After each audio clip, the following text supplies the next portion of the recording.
Good evening and welcome to the joint meeting of the Cotati City Council and the successor agency to the former Cotati Community Redevelopment Agency on this Tuesday, March 10th, 2020. Thank you very much for joining us this evening. I'd like to start off with a call to order, please. Oh, that would be me, and I've done it. Never mind. Have a roll call, please. Councilmember Dalaso. Here. Councilmember Harvey. Here. Mayor Skillman. Here. Vice Mayor Moore. Here. Councilmember Landman. Here. Thank you. And if you're able, please join us in the Pledge of Allegiance.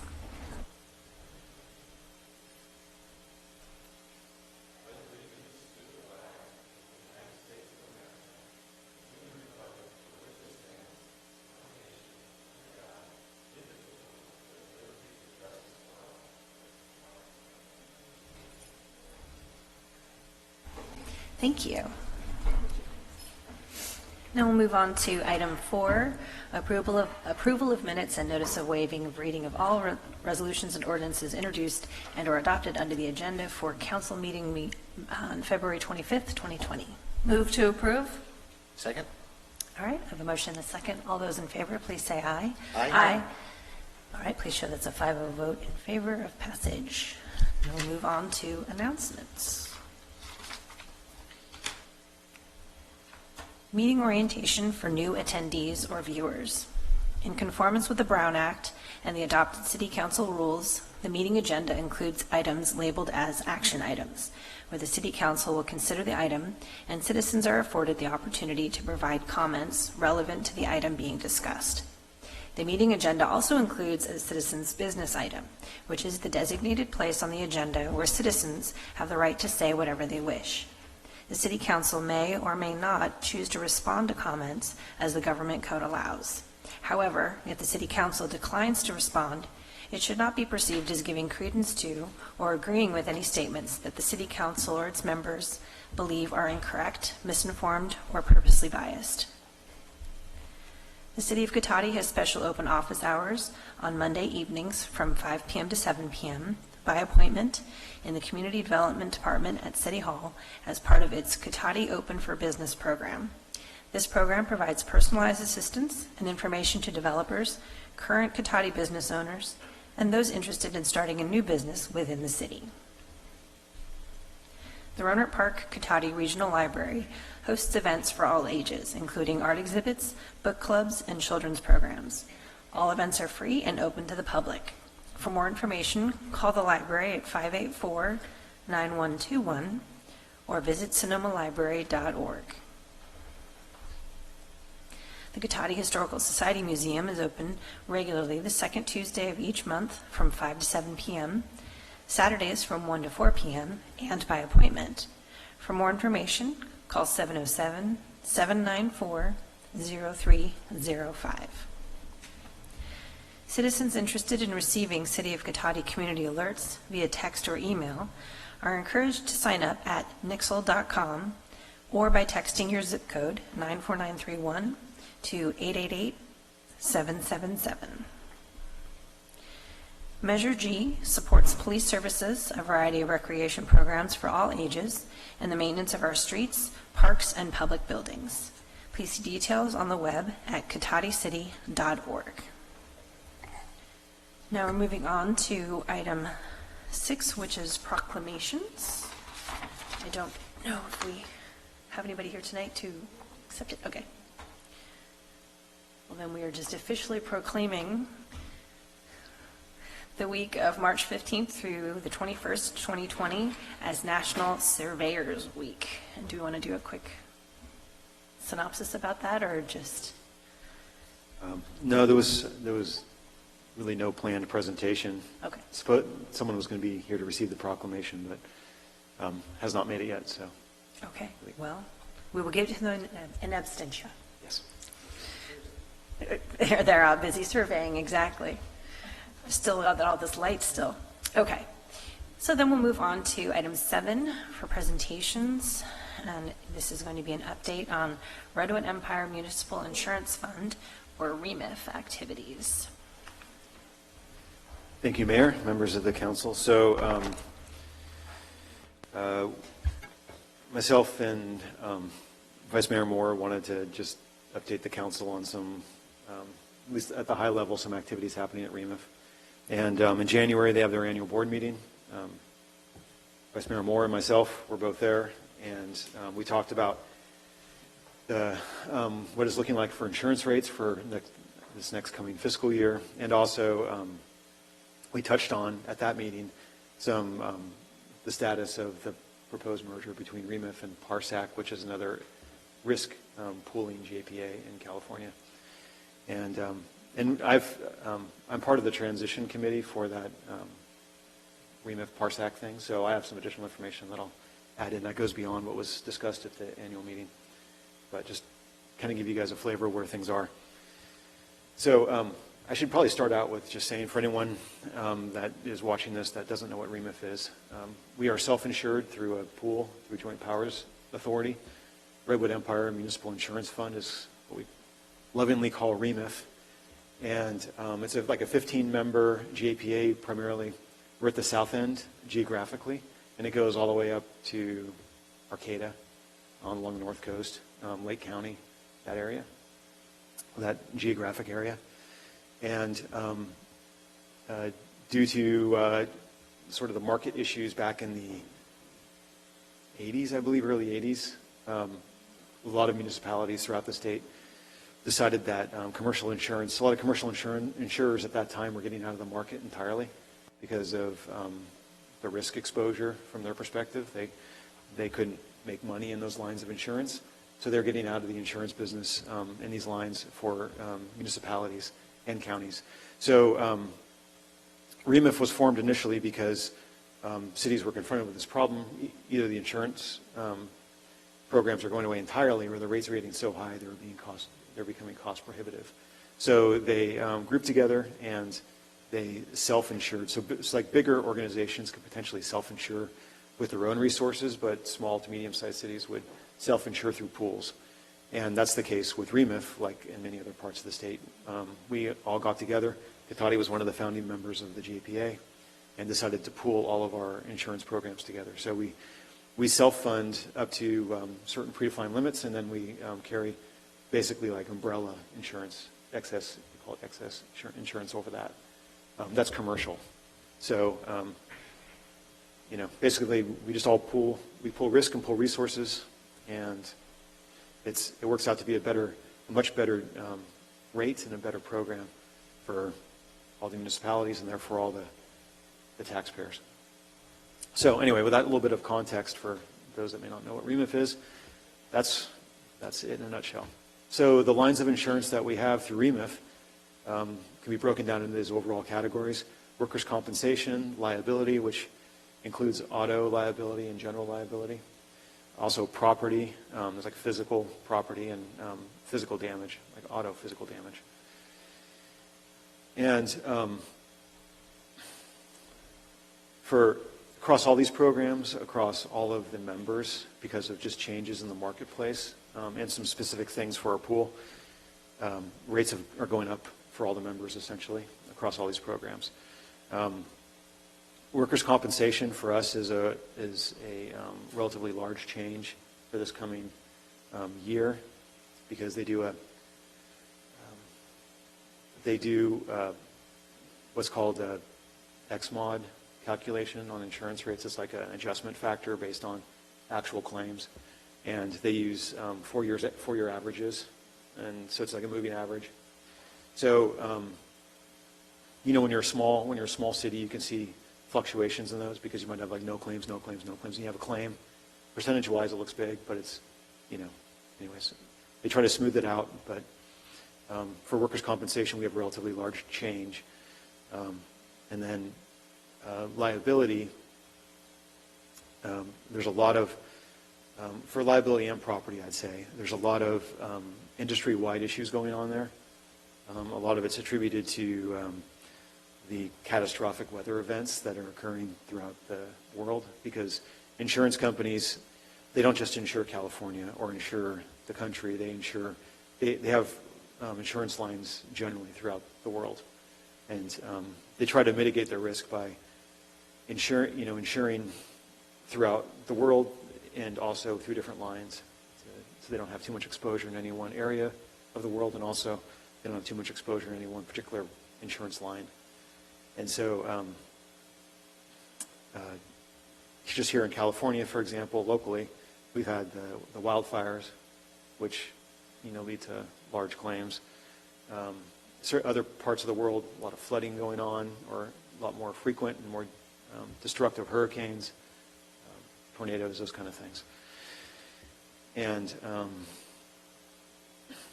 so basically what the insurance industry folks are telling us, they do presentations at our annual meetings, is that in the liability and property lines of insurance, it's a new normal. So insurance is predicated on past performance, and so they typically look at the last however many 20, 50 years of damages, and they kind of figure out to project what the future costs is going to be to insure these lines of coverage. But because of the frequency and severity of storms, natural disasters of all types that are occurring throughout the globe on a much more, like I said, much more frequent basis, the past prediction models aren't really proving to adequately cover the cost of insurance. So they're seeing large changes in all these lines of insurance. And that's not just us, that's not REMIF, that's kind of industry-wide. And then auto physical damage, that's just auto insurance basically. There's no dramatic changes there. But when you add all these together, you can see the overall premium there. So in this current fiscal year, our insurance premium is $341,000, and we'd be looking at, based on these preliminary projections, a 34% increase to almost $60,000. So it's not good news. And almost all the members of this insurance pool are seeing double-digit increases. Ours is 34. It depends on the line. We'll be talking more about this as we get into budget, but this is the preliminary projections, and then REMIF continues to refine the quotes they get from the insurance carriers, and so this might adjust a little bit as we get closer to budget time. So that's the insurance side of things, what we're looking at for the next year. So not great news on the insurance side. So the REMIF PARSAC merger. So PARSAC, like I said, it's a very similar pool to REMIF, although they're a little bit bigger than us. So they have about 35 members, and they have some members in the Los Angeles area all the way up to and including some members kind of sprinkled within the REMIF area as well. So in Central Valley, South.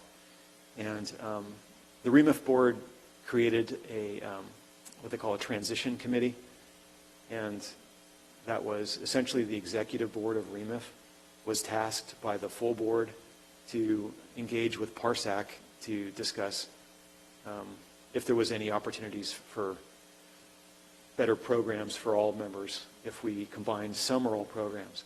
And they started with workers' compensation. For REMIF, for the REMIF pool, the workers' compensation program is still trying to catch up. They've been in the red for a while in terms of their overall fund balance, and they're trying to. So it's been a multi-year process to get us back into the black as a pool. So the first step that the REMIF board did was they hired an actuary to evaluate PARSAC's workers' comp program and REMIF's workers' comp program, and then look at them together and what that would look like and if that would be something that could be beneficial. The actuary came back and said looks like it would benefit both pools by combining the two programs. So that was sort of the entree into discussing, okay, well, what about our other lines of coverage? Are there other lines of coverage that we may want to combine? And there's been a series of transition committee meetings that have been occurring, and like I said, that the transition committee is the REMIF executive board. And so right now, I'm kind of starting with the end, and I'll go back to the start. So basically the consensus among both the transition committee from the PARSAC board and the transition committee from the REMIF board is that it looks like a combined insurance pool would benefit both member groups. So they've set sort of a target go-live date of July 1 of 2021 for combining one or more programs. And like I said, workers' compensation, through the actuarial analysis, seems to be a good candidate to merge those two programs. And the liability and healthcare, property damage programs, we're just starting discussions on those. And the intent is that if discussions progress to the point where we feel like we collectively feel comfortable that they could go together and benefit everybody, then they could be included in the go-live discussions. And then in order to do all this, there would have to be a new governance structure created to govern the new joint program. And we went through a whole bunch of different iterations on what that could be. The consensus right now seems to be, and when I'm saying consensus, I'm talking transitional committee consensus. Both of these, all this stuff has to go back to the boards of both organizations to get buy-in, and then ultimately to councils, all the individual councils. So we're still quite a ways away from all that. So this is just the working group, basically, is what I'm referring to here. So governance and administration, they went through a bunch of different approaches on how to do this. The consensus of the transition committee is that it would make the most sense for one of the GAPAs to expand, and then the other one would essentially continue to exist to pay off tail claims from the previously existed. It'd be active, but it would still kind of, so when one or more programs merge, that new combined GAPA would then handle the combined claims of both member organizations as a new organization. But the PARSAC and REMIF organizations still have a history of liability and workers' comp claims that would have to be separately managed over some period of time, and that could take a while. So for a while, you'd kind of have, 3 board meetings.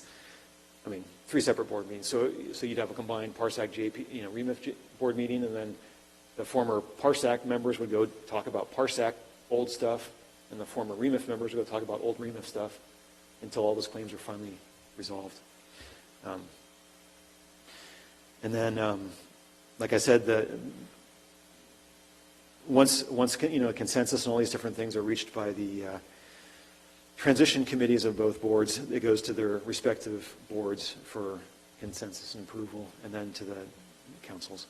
The new GAPA is called, at least what we're calling it, the working name is CIRA. It's the California Intergovernmental Risk Authority, to keep it broad so that you could bring in other members. That's part of the mission of this.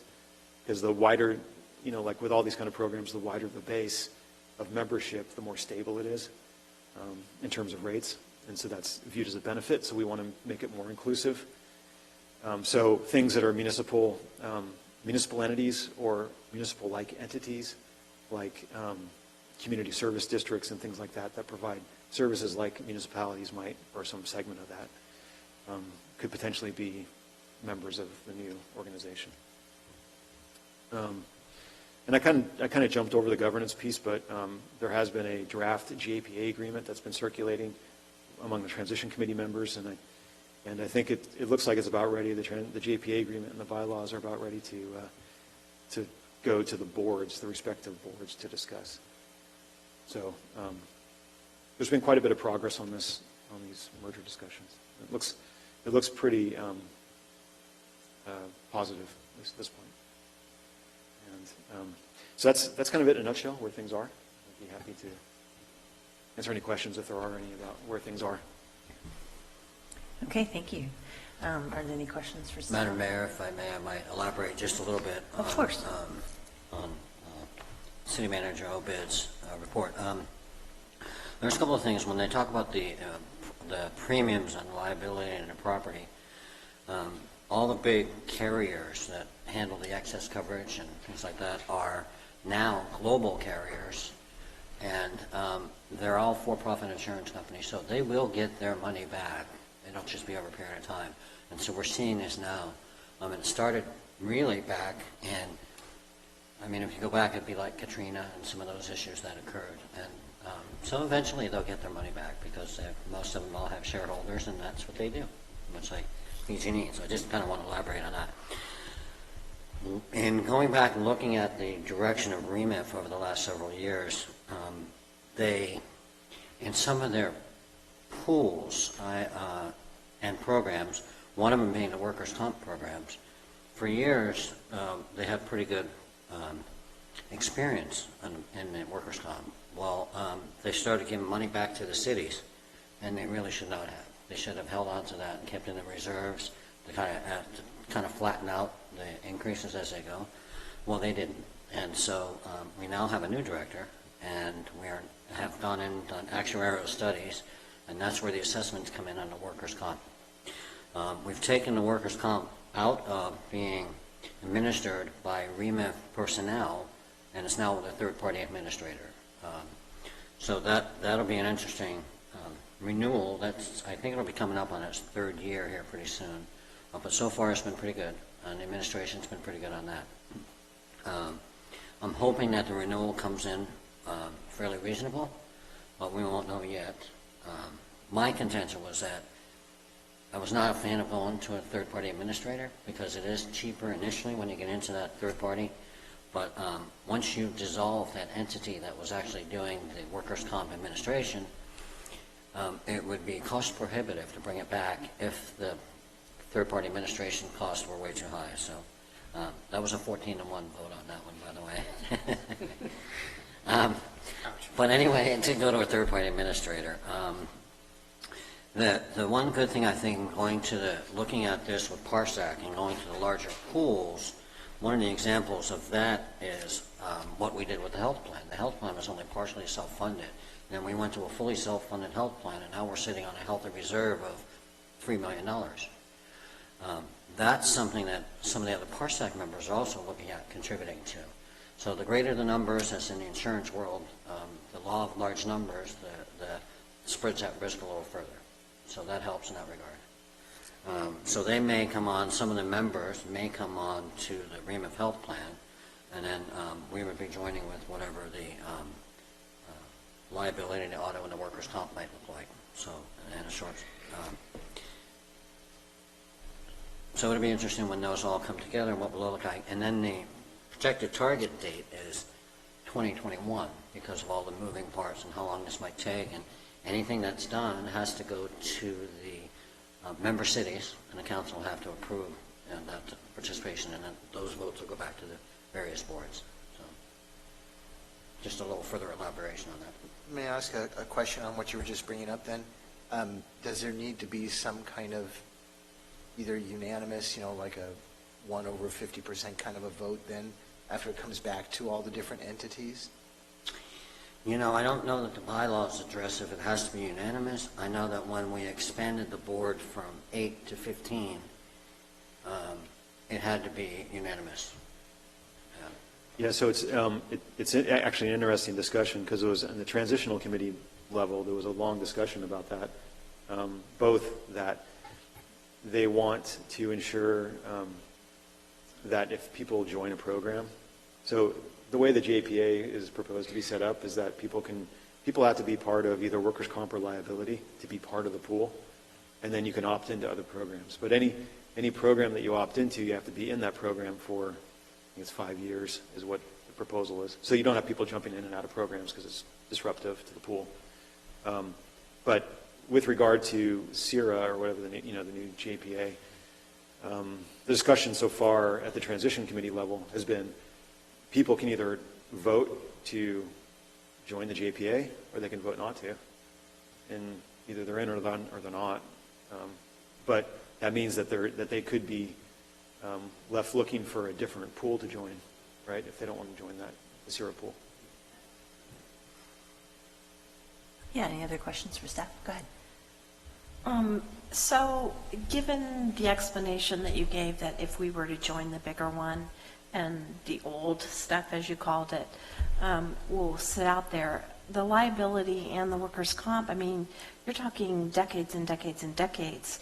how is the administration of that going to work? Because you're going to basically have administration for the new one, and you're still going to have administration for the old stuff, which, I mean, some of those things can be 50, 60 years. And so where does that break even happen such that you're not overpaying in administrative costs because you've got new stuff and old stuff? I'm sure there would be that overlap, because you'd have to wait for those tails to Yeah. exhaust. And they're the long ones. Correct. I would imagine there would be a concerted effort to try to buy out the Buy them medical, out. if they can. Yeah. As an example, Sonoma Developmental Center just shut down, Mm-hmm. and they had a multitude of outstanding claims, so they've gone back to many of those people in the workers' comp program and offered to buy out the future medical for those. For those that can't, they're going to have to actuarialize and keep a reserve Right. and still have administration on those. So until that last workers' comp under Right. the previous policy moves on to greener pastures, Yeah. that'll have to stay open. Now, what that, if that'll be a subset of the existing new JPA, or if they'll just maintain the existing JPA like we have now, which is Allied, is our current TPA, I'm sorry, not Okay. JPA, third-party administrator. So I think those are things that are being worked out in the executive committee and researching it. And that's why the committees of both JPAs are trying to study all of the contributing factors and what is it really going to look like, and does it behoove us? Right. Yeah. Right. Yeah, and I would just add on that question, so like most of the property or most of the insurance lines, they do tail off within 5 to 7 Right. years, except for workers' Property comp. stuff, yeah. But Workers' comp is like, liability, it's like a forever kind of thing. forever on workers' comp, liabilities, not yeah. that far behind, but Right, well, as Vice Mayor Moore mentioned, the general approach there is you have these actuarial right. projections of cost, and so assuming that we can get workers' comp in a state where it meets its actuarial projections, it should be kind of just winding down over time.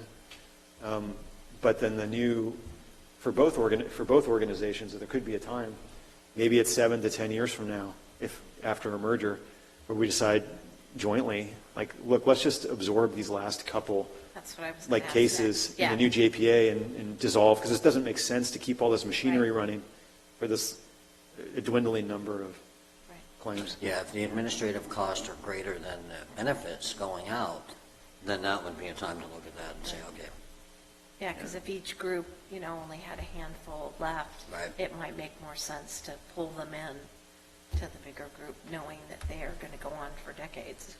Yeah, yeah. and some of them do. Oh, they do. Go ahead, Councilmember Layman.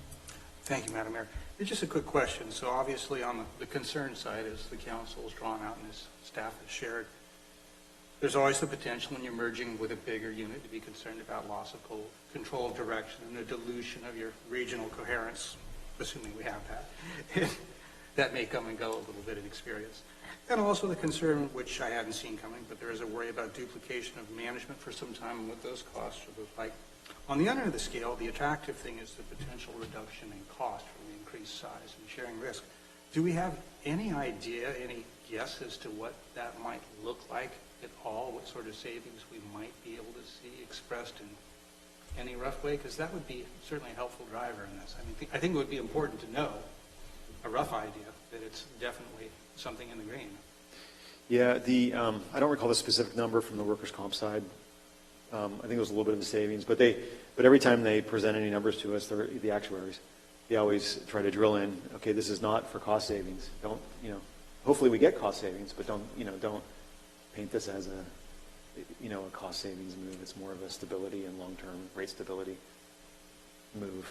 Which is essentially the same thing as cost savings in the long term, too. So Yeah. it sounds like we have a good group on top of this, so I just hope we'll pay close attention, obviously, to the continuing work and how the management aspect of this will work, and making sure that those costs of management, as Councilmember Harvey suggested, don't outweigh any benefit we get. And I'm sure it sounds like that'll happen. If I may add to that, there's speculation that our existing executive director would actually end up taking over both the pools and the new Siri pool, because we were fortunate in recruiting her, and she's done a fantastic job, and the other director, Parsack, is very close to retirement, so that transition could conceivably go very well. Good. Well, it sounds like Yeah. there's a lot of confidence. I think that definitely goes in the plus column from our perspective. Thank you. Yeah, any further questions? To add to that, the savings, rates not going up in effect is a savings, because if you're used to them going up, 10% every year or 20, or like in that example, 34, if you can keep them flat, that in effect is also a savings. So, Certainly yeah, compared to 34%. exactly, yeah. All right, so are there any further questions for staff? Okay, and I know it's nothing we're voting on, but is there any public comment on this issue? All right, seeing none, I'll close public comment, and we'll move on to the next agenda item. Are there any changes to the final agenda? No proposed changes, Mayor. Okay, thank you.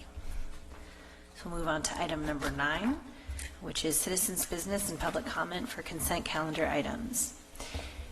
Any member of the public wishing to speak to the council on any items listed on the consent calendar or any matters not listed on the agenda that are within the subject matter jurisdiction of the council may do so at this time. Pursuant to the Brown Act, the council is not allowed to consider issues or take action on any items not listed on the agenda during this period. Pursuant to the City Council Policy 2017-02, comments of any member of the public are normally restricted to a total of 3 minutes in length per person for matters not on the agenda, and a total of 3 minutes per person in length for any and all items on the consent calendar. The mayor may extend the time limit for a reasonable time where a disability accommodation has been requested. So I don't have any citizen comments cards, but I'm assuming because you're standing at the dais, you're interested in I speaking. think that's where I'm supposed to be right now, right? I have Well- no idea. That's okay, yeah, no, go ahead. Okay. Good evening, City Manager, Mayor, and council members. My name is Charlotte Hammond, and I reside at 8487 Linden Avenue. I would like to bring to your attention an unsafe roadway condition in our city. The crosswalk at La Plaza and Old Redwood Highway in downtown is extremely dangerous. People are driving too fast and not paying attention. Old Redwood Highway has become a major thoroughfare for people trying to get off the freeway. Friday night, I was crossing the street by La Plaza and Old Redwood Highway. Before I crossed, I looked both ways, and southbound cars stopped. When I got halfway across the street, northbound apparently did not see me and came to a screeching halt and almost hit me. The beautiful inlays and bricks inside the crosswalks does make it a bit difficult for drivers to see at night and in inclement weather. Because of the proximity of the Central Park and business in our downtown, I suggest that the Department of Public Works place a area similar to the one on Page Street and Old Redwood Highway. This would promote safe pedestrians crossing and encourage citizens to walk to events.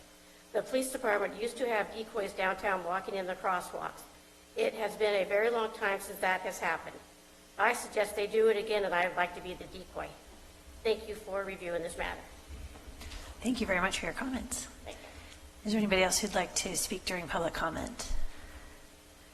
All right. Anybody else who wants to speak on consent calendar items? Okay, seeing none, I'll close public comment and then bring it back. And I know we've had some discussion about different intersections, so I didn't know if you could take a moment to comment.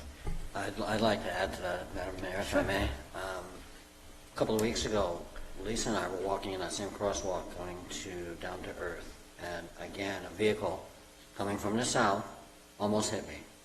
And I screamed at him with multiple profanities and got his attention. I was going to say, we're going to start beeping you. Yeah, and got his attention. It's like, look, it's a crosswalk here. So I think it's really something that we need to address sooner than later. Yeah, just to make sure I was clear, it's the crosswalk at like Spanky's and down to Earth, Right. that La Right, Plaza that corner. crosswalk over. Is that the one? Because Yeah. it appears that they're speeding up to catch the green light. Yeah. Because they're looking up at the light, and so they're not really looking at the crosswalk. So something that we could put at eye level, not necessarily even in the ground, but maybe some flashing, right. Yeah, it did, that particular crosswalk did come up in prior meetings, so it's on our radar to look at. from a safety perspective. Okay. Sure, yeah. Thank you. And I will also add that it was, a couple of weeks ago, we had police decoys giving tickets to people right on that street. That was at Charles Street? Uh, All of downtown? Okay.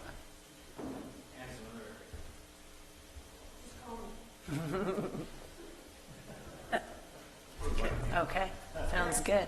Yes, Councilmember Harvey. And I would say that the one mid-intersection is also really bad. I've not been able to cross there many times and stepped out, and people look at you like, you have three heads or something. They don't stop. So I think in order for people to really feel safe and comfortable in downtown, I think that all of those should have the pedestrian flashing lights. And I know too, somebody had suggested I don't know how viable they are, but I know they work in other cities, the orange flags. Yeah. And just having a bucket on the other side and then people walk out, and I don't know if those would be visible at night, but anyway. I've been- waving them does work at night. Yeah. I mean, people, at least It draws your catches attention. vision, Yeah. but definitely the flashing. Yeah, okay. Did you have something to add? I Councilmember do, Dawson? but Councilmember Lamont had his hand up first. Oh, I thought you were trying to get me to get her attention. Okay, go ahead. It works either way for me. So first of all, I'm going to thank Ms. Hammond for volunteering to decoy. I think our insurance people here just almost had a heart attack when you said that. But nevertheless, we like volunteerism, so thank you. But, I think there's a good question here. What is our main problem? Is it visibility? Is it enforcement? Some combination of the two. So we recently had an event that sounds like it was very successful in reducing that. And I'm wondering how often we're planning to revisit this event and how often we could have it and make this a regular feature. Certainly the downtown and other areas, which I'm sure the police are on top of, that continue to be problem areas. Because I think it's habit. In these places where people commute through all the time, anywhere in the downtown quarter, certainly, people are just focused on their day-to-day route, beating that green light, like one of my colleagues said. And there's nothing that changes your behavior than seeing someone else get a ticket, or even, heaven forbid, getting a ticket yourself. It changes behavior, but it's all those people driving by while the one person gets a ticket, I guarantee they'll behave for months. And if they see that again within a couple of months, they're going to behave a lot longer. And I wanted to ask about that, when we could see more of that, what sort of schedule might be able to come forward for that sort of process. And then secondarily, where we're in line, I know we've agreed the flashing lights in the road work well. And the only problem with them, of course, is that they're very expensive. So I know we've kind of tried to prioritize, where is this one sitting? How high is it up? Because I think that would be about 8 million % more reflective than a bucket of flags, I'd love to see us be able to go to that in an area like that that's visually confusing, like that one place is. But I know we have to do them as the budget allows, so I don't know if anybody can do that off the hand, but do we have any idea where that might sit and when we could maybe see something like that?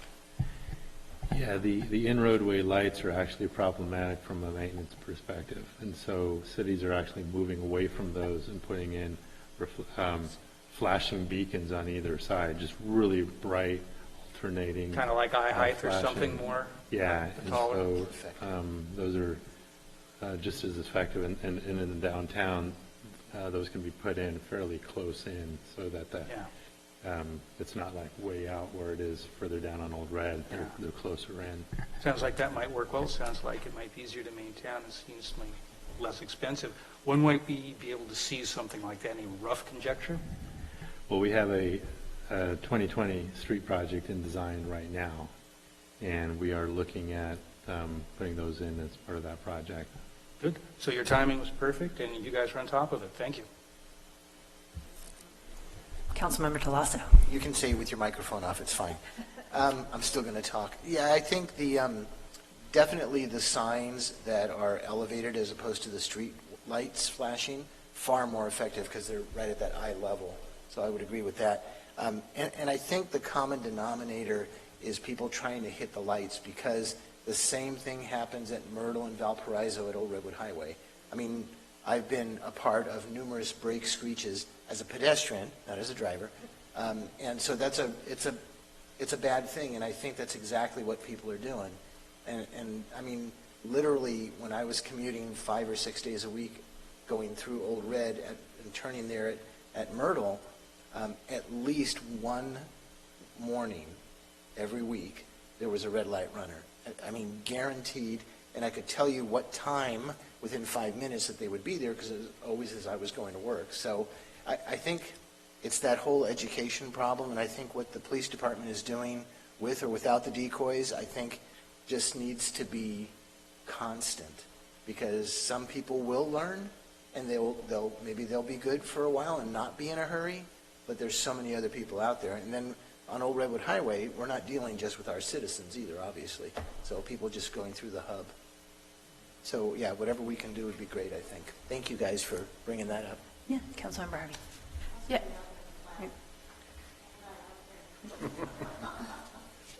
I would agree with you that the ones at head height work the best. If you look, there's a lot of them down there by the high school, and you actually, as far back as the expressway and the high school, you can see them that far back. So anybody that's approaching kind of knows that someone is crossing when they push those, and they radiate, pretty far away. So I think that those seem to be pretty effective. And the only other option would be for us to rename that street, because people think that because it's Old Redwood Highway that it's a highway, and it is not. It is a street. Okay. Then we'll move on to item 10, the consent calendar. We've got items A and B. I'll move to approve items A and B. And I'd be happy to second that. Okay, we have a motion and a second. All those in favor, please say aye. Aye. Aye. All right, show 5-0 vote in favor of passing the consent calendar items.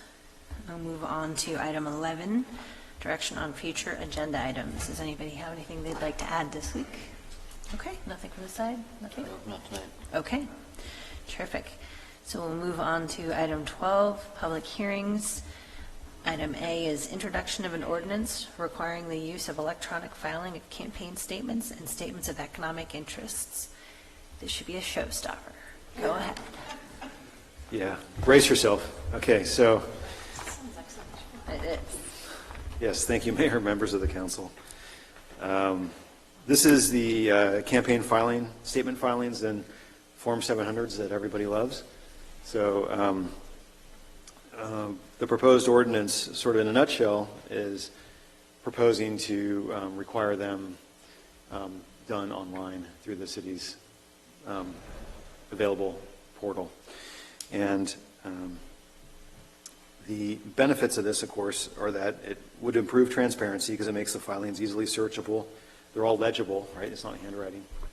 Like if I were going to fill one of these things out by hand, it would be hard to read. So anyways, it keeps it all legible, and it's consistently presented. It's all presented in one uniform format on the city's website.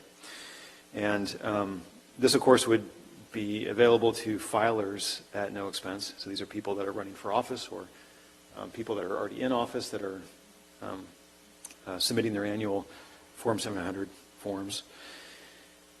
And then it also ensures the integrity of the data transmitted to the state, FPPC, and, prevents any sort of tampering that might happen through a manual process. And I guess as part of the transparency, the disclosure statements would instantly post on the city's website as soon as they're filed. So they'd be available immediately, rather than waiting for them to be checked and eventually scanned in and put on the website. And the one thing I will add is that there could be some instances, like you see, it's a fairly short ordinance, but there's a couple instances where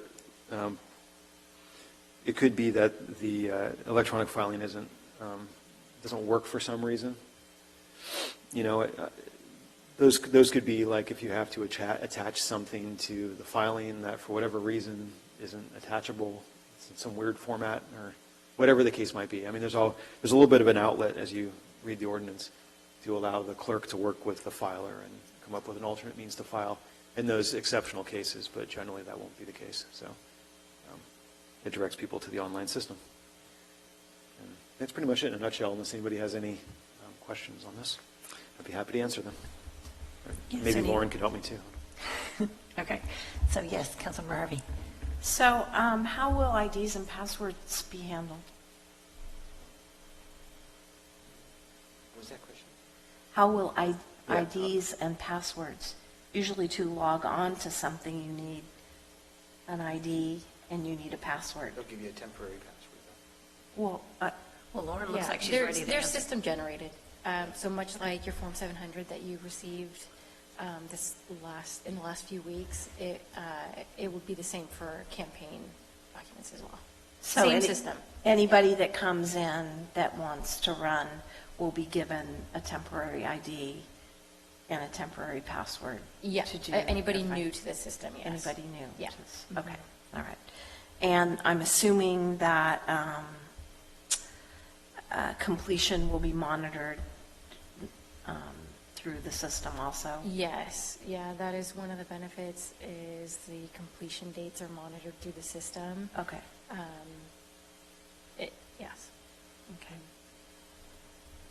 Yes, And Councilmember. then your completion date, like when I did the 700 form a couple weeks ago, when you're finalized, it pre-prints the date, the time, and then your name at the very bottom of the page.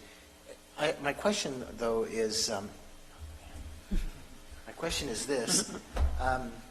I thought it said, like, when I logged in, that you know, sometimes you're filling these out for multiple jurisdictions or agencies, whatever, like Sonoma Clean Power is another one that I had to do, which I just got that today.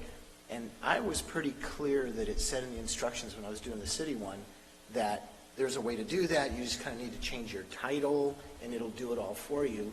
But when Sonoma Clean Powers came in today, it said, I need a hard copy. Here's a fillable PDF. So it's really not in that system yet. I guess that's up to them as an entity. It is up to them what they prefer to accept. But as an aside, we can certainly just print one out and have you sign it, and I will send it. Right, that's what I did. Yeah. Yeah. Yeah. But it was just weird how it sort of seemed like it would give you that option, but I guess it's up to everybody. Yeah, unfortunately, not all systems talk to one another. There's a hope that they will, but at this time, not currently. Yeah. No, I think it's a much easier system to do it this way, too, so. All right, any questions on this side? I'll open it up for public comment. Seeing none, I'll close public comment. And we will move on to, I move to introduce.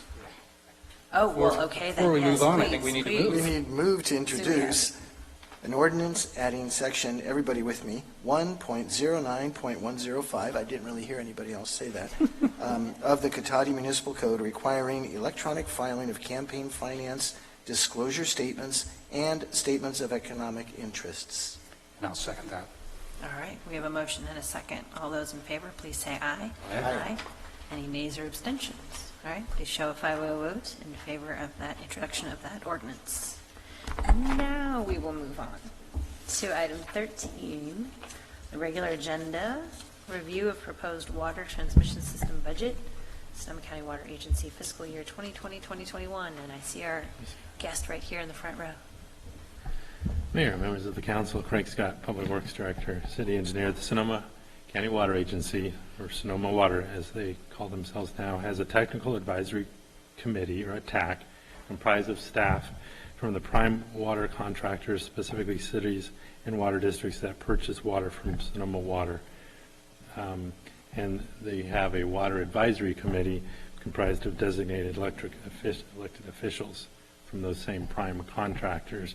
The TAC Ad Hoc Budget Committee, which meets annually to review the Sonoma Water's water transmission system budget, met twice in February this year for the annual review. The subcommittee is comprised of representatives from Cotati, Sonoma Water, Santa Rosa, Valley of the Moon, Windsor, North Marin Water District, and Marin Municipal Water District. The 2020-21 water transmission budget originally proposed by Sonoma Water included a 5.89% wholesale water rate increase for both the Santa Rosa and Petaluma aqueducts. We're based on the Petaluma aqueduct, and after the two meetings, that was reduced down to 5.3%, which it currently stands. And so that budget, all the subcommittee members agreed to go ahead and recommend that budget for approval by the TAC, which met on March 2nd, and then also forward it to the WAC committee for their meeting on April 6th. So basically, the month of March, the different agencies, boards receive presentations before the April 6th WAC meeting. And so for Cotati, the proposed 5.3% increase is close to the 5% increase that our planned 5-year programmed rate adjustments are based on. And so we see no need to change our 5-year plan. We're on year 4 of that plan in July, and we don't, staff and our consultant, we don't see a need to change it. It's about half of our expenses is the water rate, water agency cost. So Lynn Roselli, thank you, from the Sonoma Water will provide an overview of the proposed draft and key highlights of this year's budget. Thank you. Good evening, Mayor and council members. Lynn Roselli, Finance Manager for Sonoma Water.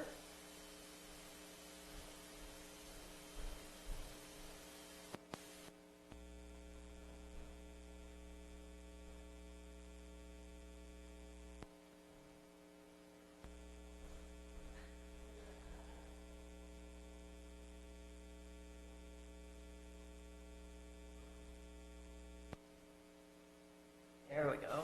Okay. So we have prepared a brief presentation on the proposed budget and rates for the water transmission system for next fiscal year. Thank you to Craig Scott and the many others who participated in the budget subcommittee to help us refine this budget. We're going to start with talking about what is included in the budget. As you may know, there was a grand jury report that came out last June, late June, and one of the items in that grand jury report related to the budget and indicated that Sonoma Water should look at options for accelerating funding to implement hazard mitigation projects. And so we wanted to give you just a brief update on where we're at with those hazard mitigation projects. Sorry, loose wire, maybe I didn't touch anything here. So the items on the far left are the projects that we have completed thus far. And on the right side is a list of hazard mitigation projects that we will be implementing. Of those, 4 are going to be ready to go to construction or 3 of them, I guess, are ready to go to construction in next fiscal year. The item on the bottom is called the Local Hazard Mitigation Plan Program Design, and this is one of the items that we are hoping, it's $225,000 in the budget, and it is for preliminary design of a number of the hazard mitigation projects in the different capital funds.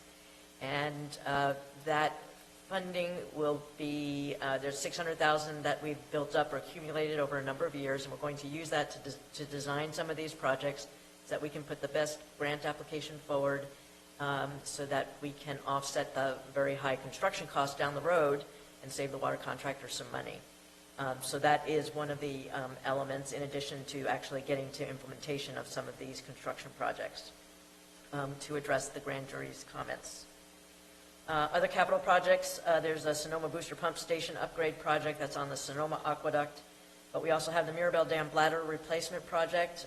That is a key infrastructure project. The bladder itself has been pre-ordered and is and next year we intend to be able to bid that project out for actual implementation in the field. The infrastructure allows us to raise the dam, inflate it, and raise it when flows are lower and when we're not getting a lot of rain, just like now. We've actually had to raise it fairly early this year. And it allows us to create a backwater, which allows recharge of water through the gravels and to our collector wells so that we can provide clean, reliable source of water to the water contractors. And then there's the Warm Springs Dam hydroturbine retrofit project. It has a 7-year payback and is going to be a more efficient hydroturbine, so that will help save cost as well. And the cost for the other capital projects is 2.2. So when you combine that 2.2 million with the hazard mitigation projects from the first slide, it gives you a total capital project budget of $12.6 million. On the operations and maintenance side, we have cathodic protection maintenance projects, which are very important to maintain cathodic protection so we don't have to replace pipes. We have the Forceville Tank Reco project that is underway right now, and we will probably be finishing that project early next fiscal year.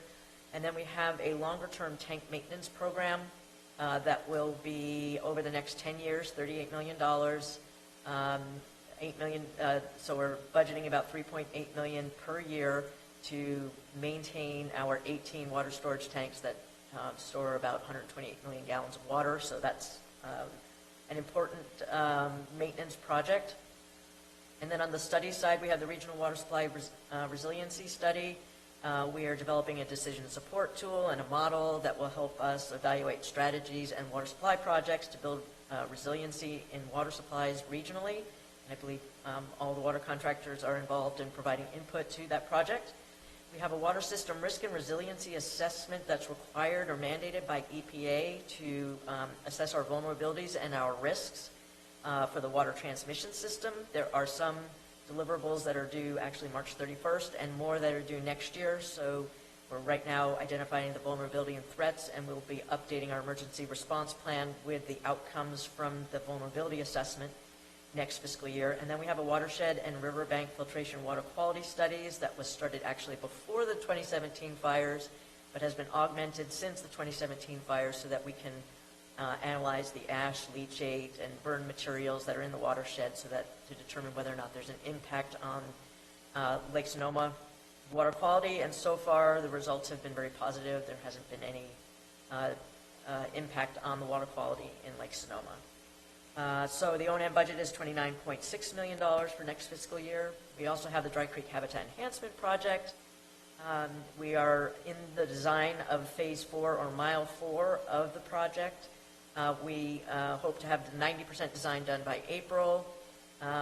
We anticipate that the Corps will construct this project in the summer of 2021.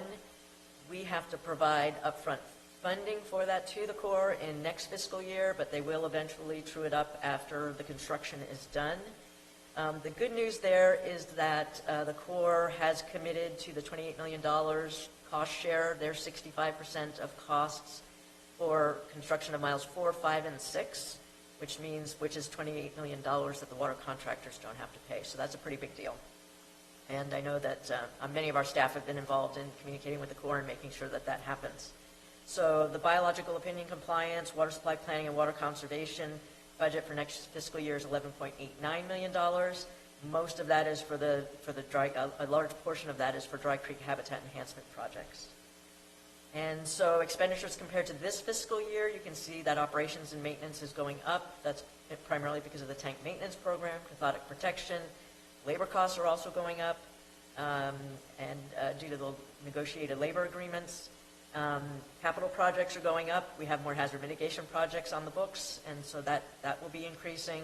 And then again, the biological opinion compliance projects are driving that rate, that increase in budget for next fiscal year. And then we issued the 2019 revenue bonds, and that is increasing the debt service a nominal amount. And so we have a total budget of $59 million, but we're offsetting that with grants, use of fund balance, and bond proceeds in the amount of $14.44 million. So that brings it down to under $45 million. So that's a big, we've been building up fund balance over the years. We've got bond proceeds, we've got grant funding, and we're able to really reduce the expenditures by those amounts, which brings the rate down significantly. And just to remind you how the rate is calculated, so in order to generate the revenue to fund all of these projects, the restructured agreement for water supply tells us that we have to take the cost of operations and maintenance divided by the quantity of water sold. And the quantity of water sold has to be either the lower of the last 3-year annual average water deliveries or the last 12 months. And you can see that the last 12 months is the lower of the two, and when you do the math, you get a rate of $967 per acre foot. And this is just meant to be a rough example. There's a lot that goes into the calculation, but just to give you an idea that it's a fully volumetric rate. So as deliveries go down, if expenditures don't increase, the rate's going to go up. And so, as Craig Scott mentioned, the rate increase on the Petaluma Aqueduct is 5.3%. You'll notice that there is a discretionary charge, a capital charge to build fund balance for future projects. It's got a rate of $27. The water contractors have the ability to comment on that and to provide that rate. The rate actually helps to stabilize rate increases going forward, and it's used to build fund balance for future capital projects, so that in years when there are droughts and rates are pushed up because water deliveries are low, you can lower that discretionary charge so that there isn't a rate spike.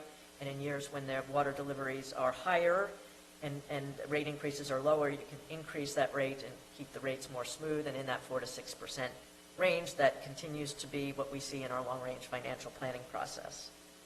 And here's how the money is spent. It's 50% operations and maintenance, 22% is on capital projects, a large portion of that is hazard mitigation projects, and then the biological opinion compliance and water supply planning and water conservation is 20%, and then the debt service costs are 8% of the total budget, and that budget is offset by $14.4 million in grants, bond proceeds, and use of fund balance.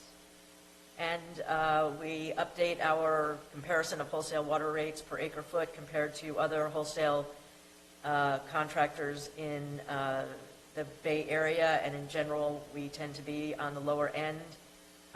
So our rates are still lower, but it's not meant to be an apples-to-apples comparison because water contractors, wholesale water contractors have different infrastructure and assets and rate structures, so it's really hard to compare, but nonetheless, we are over there on the 960. There you go. Okay, $967 per acre foot. Okay, and then on next steps. So as Craig Scott mentioned, the Technical Advisory Committee voted to recommend this budget on March 2nd. We're making presentations throughout the month of March, and the Water Advisory Committee will vote on Monday, April 6th, and then our board will adopt this budget as required by the restructure agreement on April 21st. With that, I'm available for any questions you might have. Okay, thank you.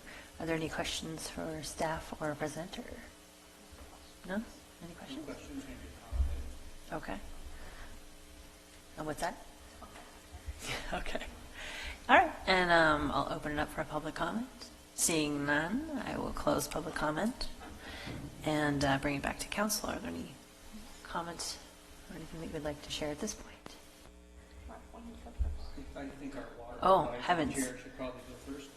We could always, Rochambeau. So Lynn, thank you for this. Thank you for the detailed budget. I'm sure Angela looked at it. I read it and reread it again on the airplane a couple of times when I was coming home tonight. I want to highlight for people, if you look at this, the nice balance, it's a nice mix. Listening to what the grand jury had to say, moving that needle forward, making sure that our capital stuff, that we're applying that, and then doing the regular day-to-day maintenance on it. It's just a really nice balance there. And then there's always the dry creek enhancement. And I can't remember what that number was, Lynn, but I remember you having all the big binders on what would happen if the Dry Creek project had not been successful. And while the $28 million that you talked about for these parts seems like a gigantic number, the number for the pipeline that we would have had to build was 150 million. 150. So there you go. So in orders of magnitude, this set of projects has been really successful. It's held up well.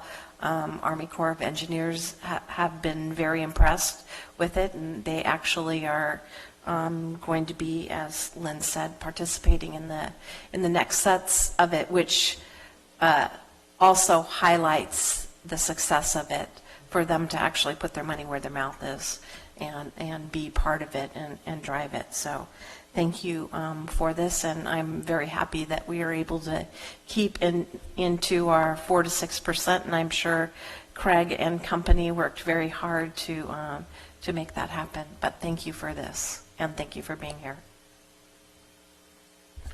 Anything else from this side? Okay. Councilmember Lyman. It's just a brief comment. If I had my druthers, I lean more towards the 4% side than the 6% side, but I recognize at the same time that Sonoma County Water, or SoCo H2O, as I like to call you, I recognize that with capital projects and with a biological opinion required work from that ruling that has to happen, that's a hard target to hit.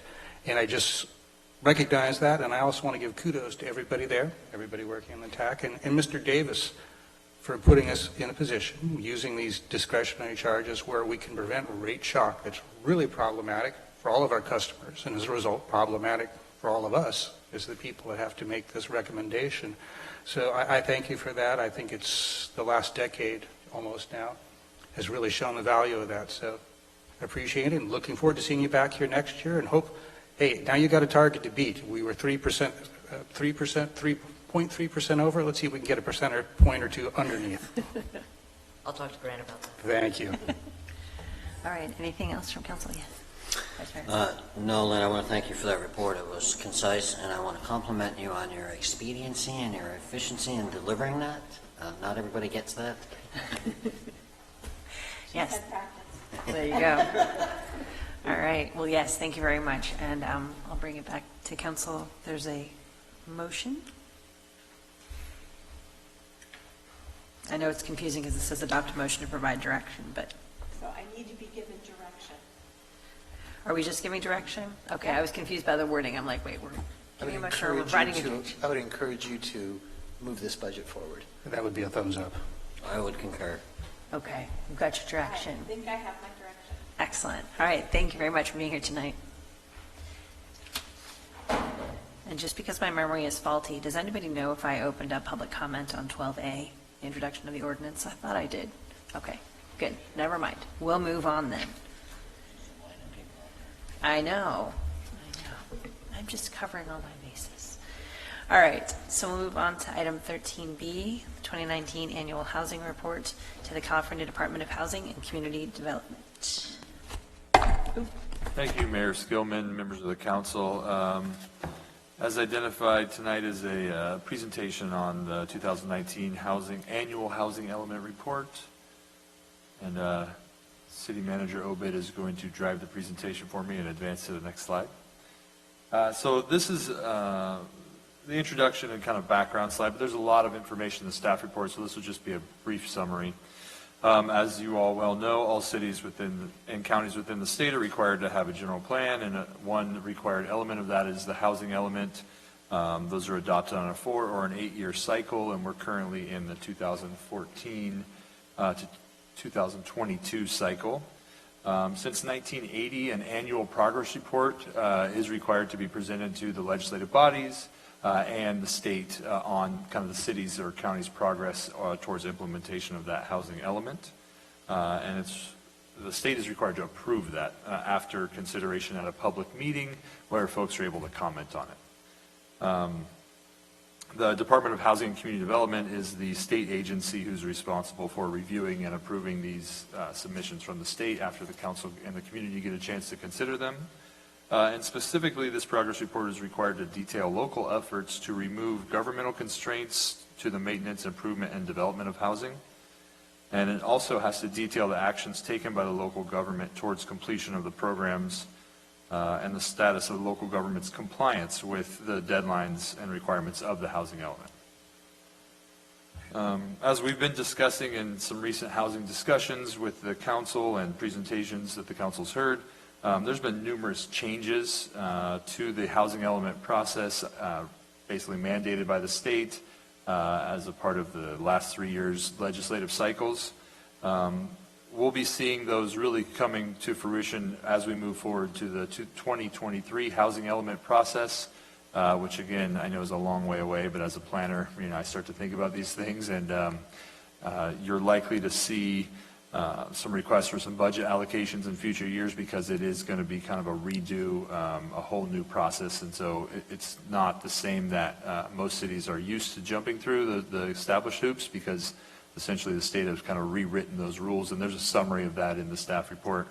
But along those lines, and as we've talked about previously, the state is trying to help communities get to these new mandates And so in an upcoming council, you'll see that we are filing an application for what's called a LEAP grant, and that's anticipated to provide $60,000 in additional funds to help the city prepare for that housing element process. So just while they are making us jump through more hoops, they are trying to make the pain a little bit less, especially for, I think, for smaller jurisdictions where our staff and resources are limited. And with that, we'll go to the next slide. So this is essentially a summary of our RENA compliance to date. We were allocated through the RENA's Regional Housing Needs Assessment, and that's essentially the state's summary of how many units each community should be required to build over the housing element cycle. The city of Cotati was allocated a total of 137 units starting in 2014 to be constructed by 2022. 66 of those were market rate units, and with the balance being below market rate of a variety of income levels, very low, low, and moderate. And if the city manager would hit the button one more time, that should highlight that we have permitted about 60% of our RENA allocation, and I know that's a little bit concerning given that we only have 2 years left in this cycle. However, we have 57 units left to construct, primarily in the very low income category. However, as also identified in the staff report, the city has approved a number of projects which do include housing. And I wanted to highlight that the city council supported a request from Bridge Housing of $750,000 to construct affordable housing units in the community. And that approval by the city council conditioned Bridge that they build out all the rest of our remaining RENA allocation. So just know that while we see those numbers, all of the city's RENA allocation will be taken care of and well exceeded by that one project. So I think that's kudos to the council, and just wanted to highlight that because for the community, because it was a significant contribution from the Affordable Housing Trust Fund towards this effort. As we've also talked about, meeting RENA historically has not been too much of a, meeting or not meeting has not been too much of a issue for individual communities. However, we do anticipate that the state is going to be ratcheting up the penalties, so to speak, or maybe some of the negative consequences for not demonstrating significant compliance with the RENA allocation. So just understand that. And with that, we'll go to the next slide. So in addition to the actual hard numbers, this last year, which is typical in small communities where development is very cyclical, we approved 7 new housing units that are actually under construction today. None of those had to go through a planning process. They were building permits, so not all units that you see in that RENA allocation or the RENA assessment come through a planning process. If they're building out on an existing lot or if they're constructing an ADU, that's just a building permit, but we do get credit for it. So we permitted 7 new units in 2019. 3 of them were single-family homes and 4 of them were ADUs.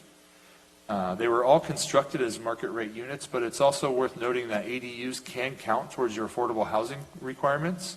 If the city can demonstrate that the rent for those ADUs is going to qualify within one of the affordable housing categories, the state does let us take credit for that. So staff generally pays attention to rental rates based on square footages and size of units, and then looks to see how those units are being rented, and we do include those when it's appropriate when we talk to the state. So just the community should be aware of that.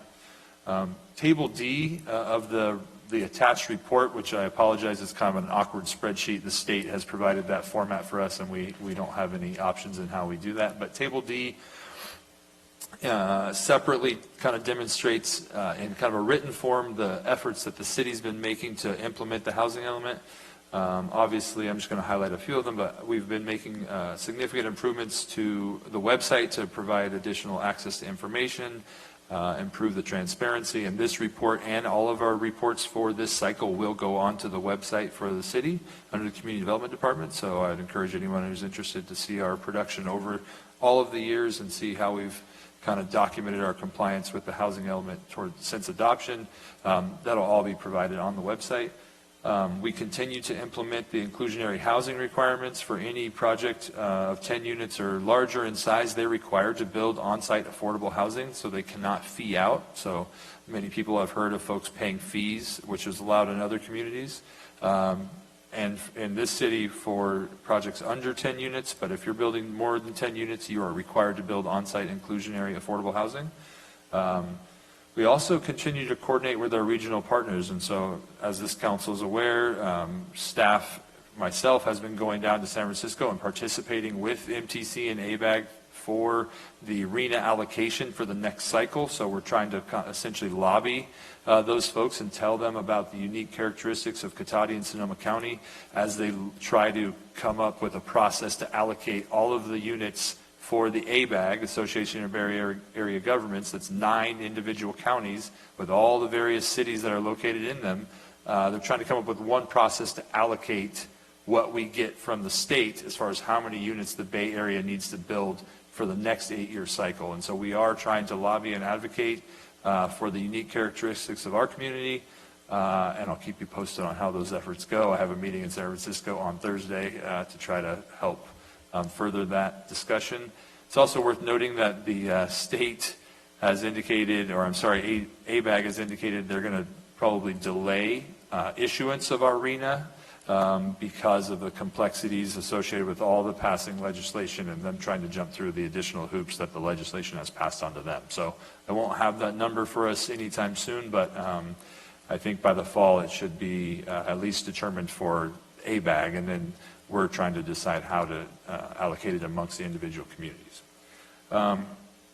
Obviously, we're going to keep working towards implementing the housing element goals, and we're trying to utilize and kind of double dip with some of the grant money that the state has given us to implement a lot of the efforts that they've mandated, such as the ADU ordinance that was brought to the council at the last meeting.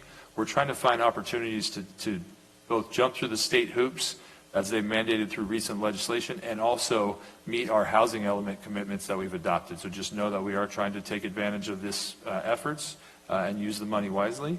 And just as an example, the ADU ordinance was completed and will be back for a second reading and then ultimately codified. And that is one of the things that is identified in the housing element as one of the targeted things that we wanted to do even prior to all of the state mandates. So with that, there is a typo in the recommendation. I apologize, but it's recommended that the city council review the provided information, identify any concerns, or provide any direction.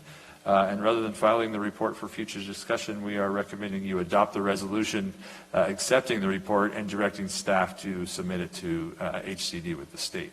And with that, I'm available for any questions if you have any, or to take your comments. Okay, do we have any comments or questions? Yes, go ahead. So kudos to you, Noah, for trying to at least open that conversation up. Senator Dodd, who's been up here twice in the last few weeks, it's very bizarre, but the first time when he was up here for a mayors and council members meeting, I did pose the question to him. It's like, small cities are horrifically disadvantaged in developing residential units. We are limited in a geographic space. So it's pretty obvious that at some point it's finite land that we have. And I said, we've got a couple of projects that have been approved but haven't started yet, but when they're completed, we're going to surpass the RENA numbers. Yet we're not going to get any credit for that. And what are they, like, thinking about tripling the numbers in this next 8-year round? We're anticipating 200% to 300% increases. I know, I choked on that too. But so what I asked him was, there needs to be movement from the state legislature, and that discussion has to happen at your level, because we can lobby, but it's just a whole extra layer. So it's great that you're at a different level, not so much that lobbying. Well, you are lobbying, but you're doing it once the regional numbers are allocated to ABAG, which is great. I just hope that it's not too late. Nothing's going to happen from a state senator or a state assembly member at this stage of the game, unless, of course, there is this postponement, which, are they given a timeline for that at all? They haven't. I think we'll get more information later this week at the meeting. Yeah, okay, true, good point. Well, and we'll hear from you. I think one word that I wrote down in quotation marks that you used, and I'll pass this on to our media in the back, was that we have well exceeded, or will have well exceeded, but at the same time, and we've had this discussion that, we're not going to get any credit for that. And so that is, in my mind, ridiculous, because that's where you need to have a state bill that says, for cities with populations under whatever the magic number is of, that population, this shouldn't be used against them. And that's kind of what's happening. Because here we did this, this great thing, surpassed our numbers, and now, here, by the way, here's a 300% increase. We'll see you in 8 years, right? Well, how are we expected to implement that? Rhetorical question. But, it's just, it probably can't happen. Unless, well, there are some ways. But anyway, am I whining? I think I'm whining.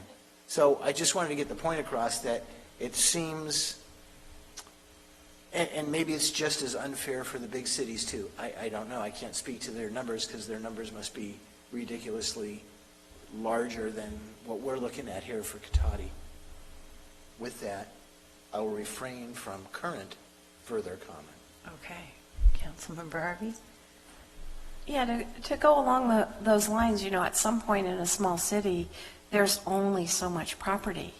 And they start, doubling, tripling, 300-400%.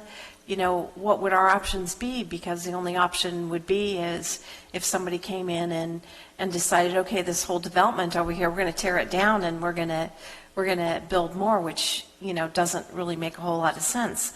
We really only have a handful of properties that, haven't been developed.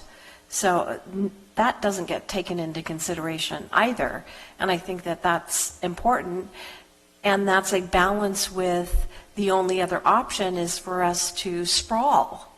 And I don't think that the intention is for us to sprawl, but maybe it is, because if they hand down more numbers and all of our lots are already built upon, we won't have much of a choice than to do that. And I know in Sonoma County, that's not something that people, really want to do.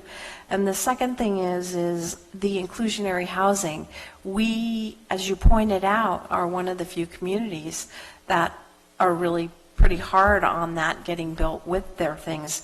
But it feels like sometimes that's a double-edged sword, because if we drive around the county, you see development happening all over the place, but when it comes to profits are made on market rate houses, and so they're getting built all over the place. When we have property where we insist that it includes these, it feels like properties get held on to, even though they're permitted and even though they could build, it doesn't, what are the terms they keep using? It doesn't pencil out because they have the affordable units in there. So it feels like that's a little bit of a double-edged sword for us to get developers to actually develop in our community when it doesn't pencil out for them to include those houses. And that's another aspect that I think that, has to be addressed by some form of legislative action, because there's a lot that gets said that developers don't this and developers don't that and they need this and cities are so mean to us. But in fact, in order for people to meet these, we have to have those restrictions and they have to build them. There ought to be, a limit on, you can only have this for, 5 years, and then, you have to start all over again. Because we've had some of these projects that have been sat on for decades. And that seems a little ridiculous too. So, my 2 cents. Okay. From this side of the dais, Vice Mayor Moore? I just had a couple of quick questions. Where are we at on the bridge housing proposal? And does the upcoming assisted living facility fall into Reno? Because they are living there, and it's affordable. Or supposed to be affordable. So the bridge folks have been keeping in essentially constant contact with city staff. They're trying to put together their funding, they call it a funding stack. And so affordable housing gets funding from us, local level, all the way up through federal funding. And so and then obviously they bring their own money to the table as well. And so there are a number of factors and various kind of funding pathways that they're looking at. And most recently they applied to the Community Development Commission through the County of Sonoma. The city has a seat on the recommending body which project should be funded, and that project is going before that recommending committee next Wednesday, I believe, for a vote to recommend.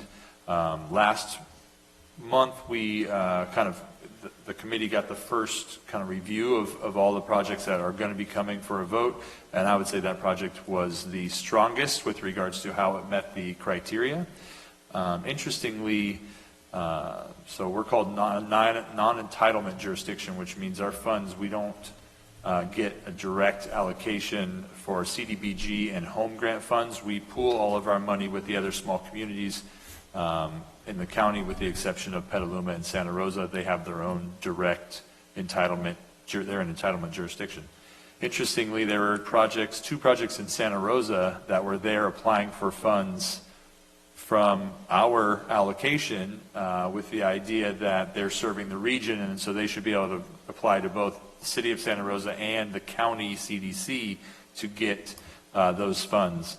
As an individual staff member to that commission or committee, I indicated that, the reason we pool our money is because, the city of Cotati could choose to not take an allocation for a year or two in order to allow a project to be built in another community, them to get their funding, with the goal that they can reciprocate for us, and then we could get a project funded that we need.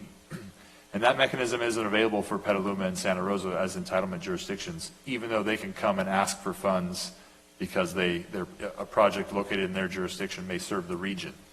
As an individual representing the city there, I indicated that lens didn't seem, looking at it through that lens, didn't seem to be the fairest way to allocate the money.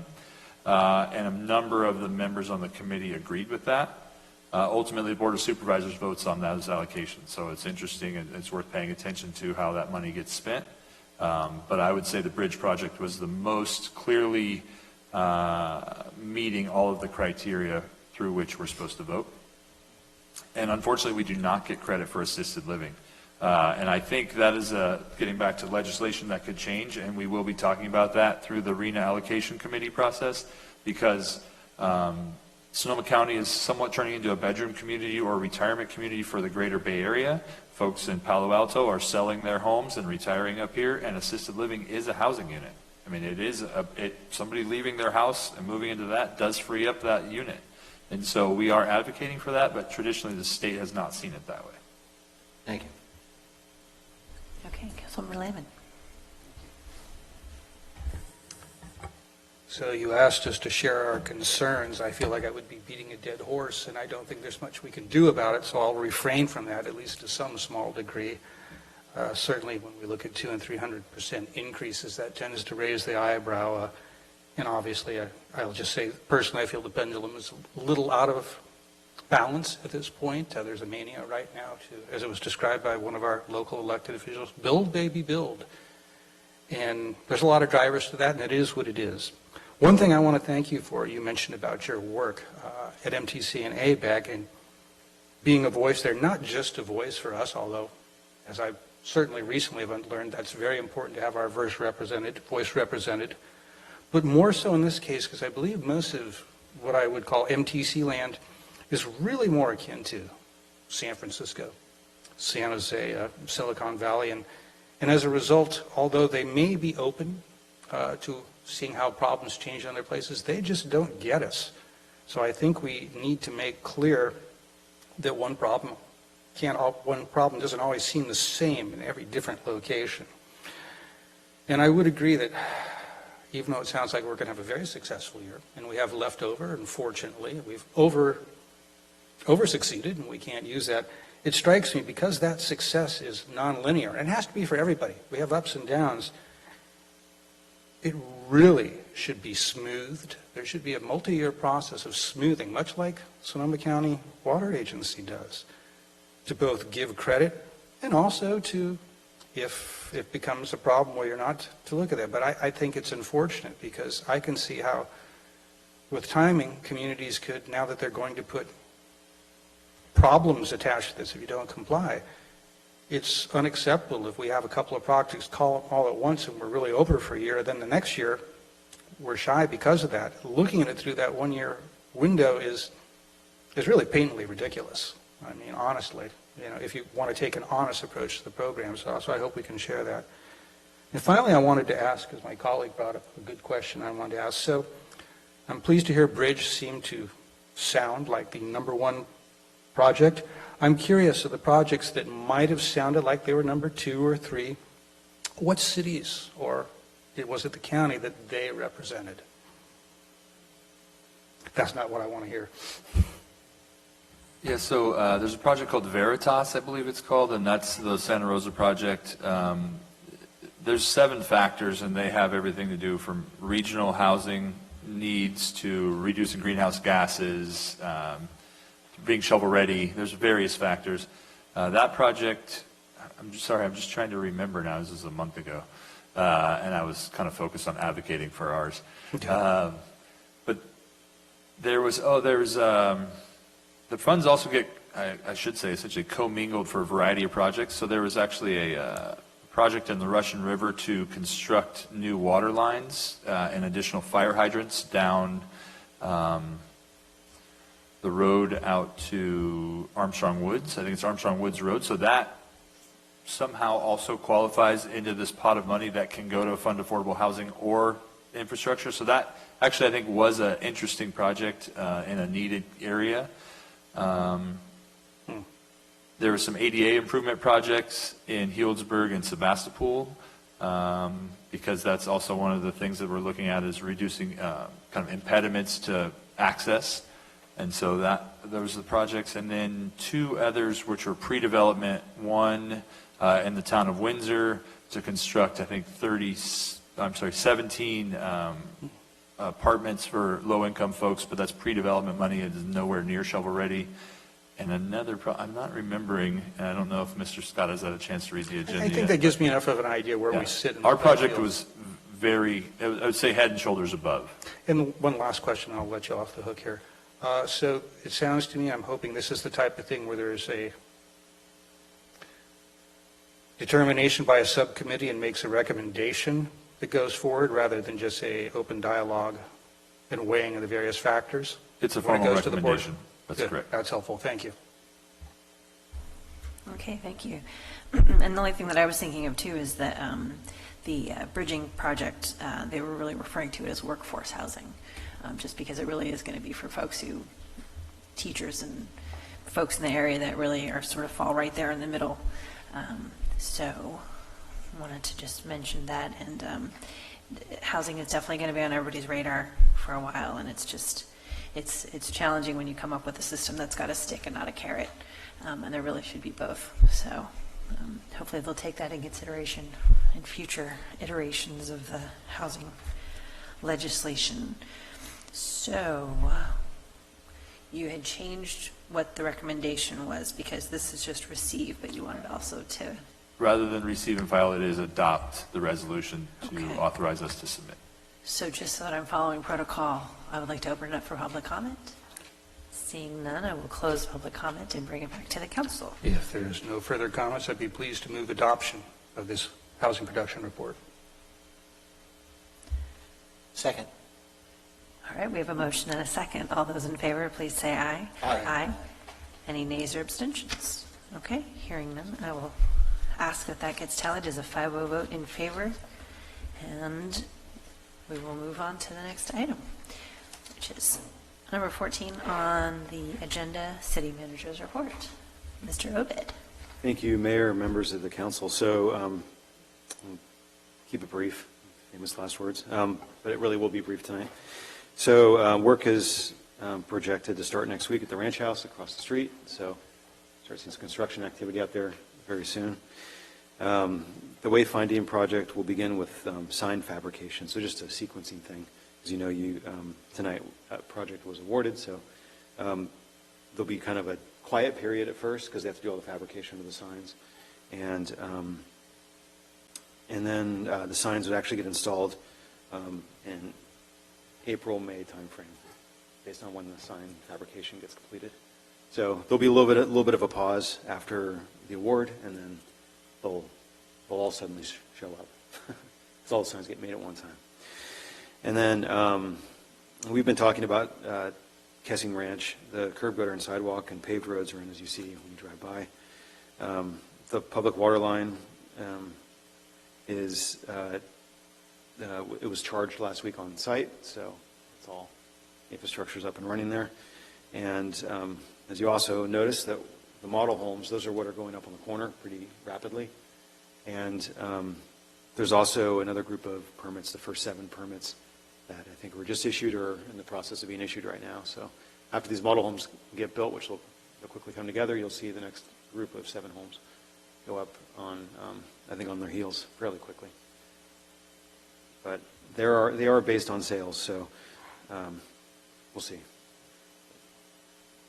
On the recreation side of things, on Saturday, March 28th, we have our annual community yard sale in the Cotati room, and we accept new or gently used donations on Thursday and Friday before the event. It's a great opportunity to do some spring cleaning and get rid of some unused items, or to find a great deal on new items for yourself, all while supporting recreation programs. All items left at the end of the event are donated to a local charity. And then following this on April 5th, we're hosting the annual Bunny Brunch and Egg Hunt that goes from 10 a.m. to noon. It starts in the Cotati room. That's where the brunch is, and then it goes to the backfield for the egg hunt. Admission is $12 per person, but those 2 and under are free to attend. So I think Ashley's probably looking for someone that wants to wear a bunny suit. If anybody is so inclined, let me know. And for this or for any additional information about programs or events, you can contact Ashley at 665-4222 or awilson@cotaticity.org, and also, of course, our website, our Facebook page, and our Instagram page. With that, I'd be happy to answer any questions on this. Thank you. Okay. Any questions for our city manager? Okay. So we'll move on to item 15, city council member reports. I'll look to my left. Councilmember Lehman. Thank you, Madam Mayor. Well, I do have 2 tonight. The good news is the second one's short. The bad news is the first one's a little long, but it's. I think you need to be informed about this. So yesterday we had our regular vote to nail down where we want our MTC dollars allotted and MTC's RTP, which is the Regional Transportation Project List. This is a somewhat regular event that happens. There was a bit of a bump in the road. Despite having included our 2 major projects for our community in this region, Railroad Avenue and Highway 116 as projects for years, and despite staff having made very clear through our Measure M reauthorization process and reallocation process that we wanted those earmarked dollars protected, somehow at the last minute, our 2 projects, the Highway 116 Cotati corridor improvements for $20 million and the US 101 Railroad Avenue interchange improvements for $56 million. Remember, especially Railroad, that's been set aside for years specifically for us and all of us in this region, weren't included in the final cut. There was some confusion when I first checked with staff seeing this, if this was just an oversight, and perhaps there was discussion of whether there was a miscommunication, but unfortunately, when we actually got out to the council meeting and heard the presentation, it appeared that any changes to the proposed list, any additions of anything, would have to mean that money would have to come out from somewhere else. I just saw an eyebrow raised because the mayor very astutely recognized that when you have to ask for projects to be included, it's an ugly business at the last minute. To do that on the fly, when over $76 million, in theory, had to come from other places. So I'll just get to the good news is that both of these long-term, previously committed regional projects of ours are back in and at full funding. as well as Windsor's Arata project, which was the other smaller community that had a project dropped off for various suggested reasons. So this was realized by taking $10 million off some of our Marin Sonoma Narrows 101 cleanup, which was easy to do. $5 million off Highway 37 interim projects, and this is looking to the future about how to raise that. So that is literally nothing off where that's going.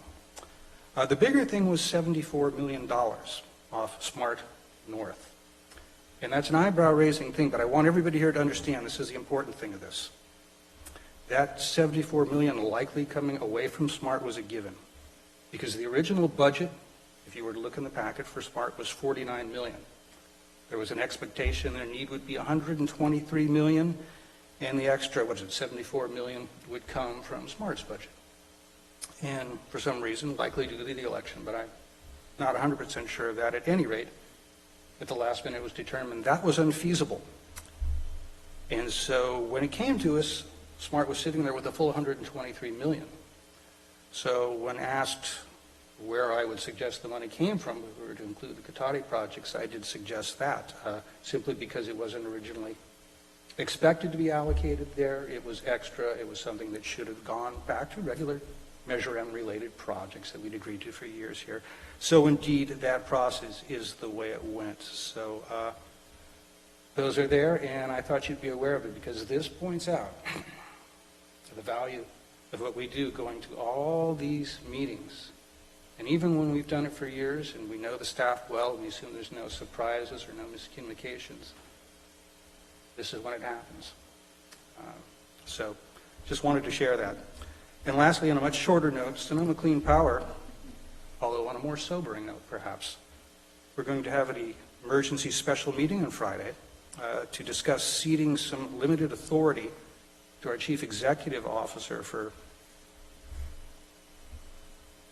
the next foreseeable future, at least for some time in the near future, for conducting some things vis-a-vis budget and rate changes that may need to happen, because of the expectation that the ability to have public meetings might be truncated in the relatively near future.